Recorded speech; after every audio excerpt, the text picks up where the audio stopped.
Lawrence! Oh, sino ka? Ako si Marco, asawa ni Thea. O ngayon, ano problema? Nirape mo yung asawa ko.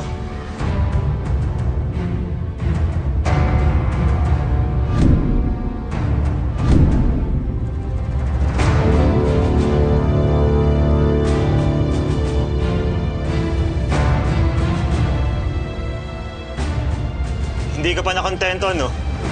Nirape mo na nga yung asawa ko, hinawaan mo pa ng sakit. Talaga lang, ha? Sabi niya yun? Oo. Kapal din ang mukha mo, no?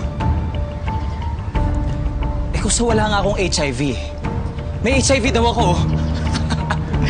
Ma, may HIV daw ako. Alam mo, pare, matibay to. Tulo nga wala ako, HIV pa. Baka naman ikaw nakahawa sa asawa mo. Umamin ka na lang.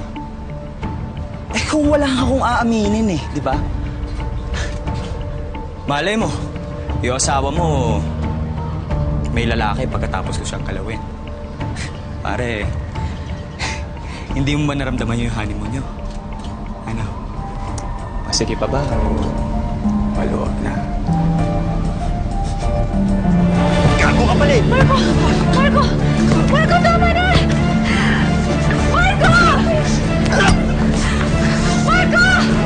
Marco, Lawrence! Tama na! Gago ka eh! Hinawakan mo yung asawa ko eh! Marco! Lawrence, tama na!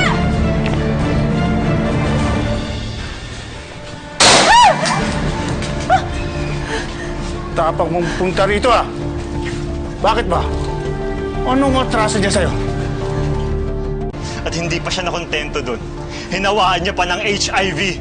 Hoy, huwag mo isisi sa akin yung problema ninyo mag-asawa, ha? Kahit ipatest nyo pa ako, wala akong HIV, wala akong sakit. Tsaka ba't sa akin nagagalit? Magalit ka sa asawa mo kasi kung may sakit ako, matagal ko nang alam. Pero tingnan mo ako ngayon. Oh, buhay ako, di ba? Mukha ba ako may sakit? Gago ka pala eh! Nirape mo na nga yung asawa ko, ganyan ka pa? Marco! Narinig mo na ang sinabi ng anak ko. Umalis na kayo! Alis na tayo, Marco. Alis na tayo. Halika na. Alis na tayo.